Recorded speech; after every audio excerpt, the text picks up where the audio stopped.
moment ago, you said that you ordered Kendrick to order his men that Santiago was not to be touched. That's right. And Kendrick was completely clear on what you wanted? Crystal. Any chance Kendrick ignored the order?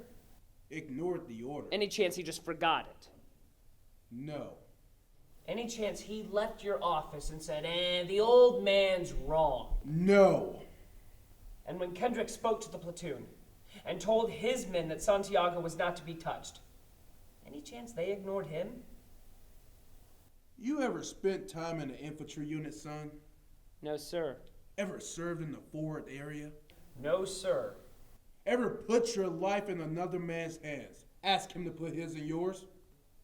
No, sir. We follow orders. We follow orders or people die. It's that simple. Now are we clear? Yes, sir. Are we clear? Crystal. Colonel, I have just one more question before I call up Airman O'Malley and Airman Perez. If you gave an order that Santiago was not to be touched, and your orders are always followed, then why was Santiago ever in any danger? Why was it necessary for him to be transferred off the base? Private Santiago was a substandard Marine. He was being transferred but that's not what you said. You said he was transferred because he was in grave danger. That's correct. You said he was in danger. I said grave I danger. recall You said, what I had the court reporter I don't read need it back read to you. back to me like then I'm some why damn the idiot. two orders? Colonel. Why the two orders? Sometimes men take matters into their own hands. No, sir. You made it very clear just a few moments ago that your men never take matters into their own hands. Your men follow orders, or people die.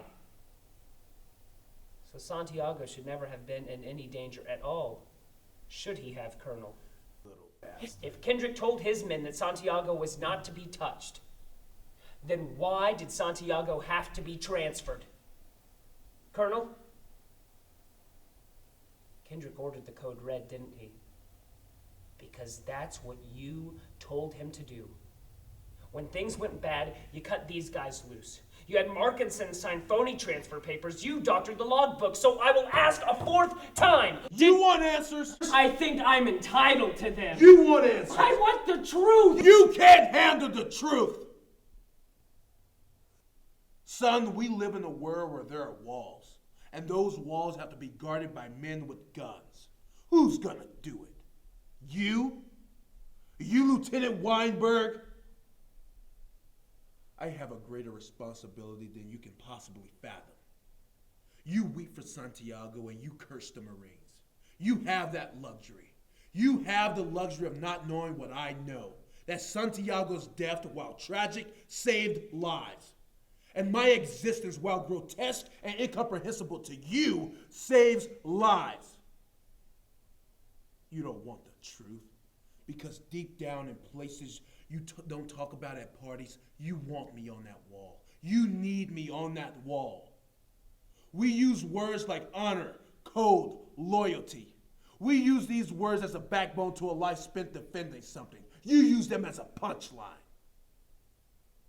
I have neither the time nor the inclination to explain myself to a man who rises and sleeps under the very blanket of freedom I provide and questions the manner in which I provide it. I prefer you say thank you and go on your way. Otherwise, I suggest you pick up a weapon and stand a post. Either way, I don't give a damn about what you think you're entitled to.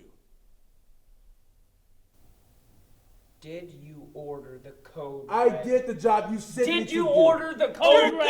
goddamn right I did. No more questions, Your Honor.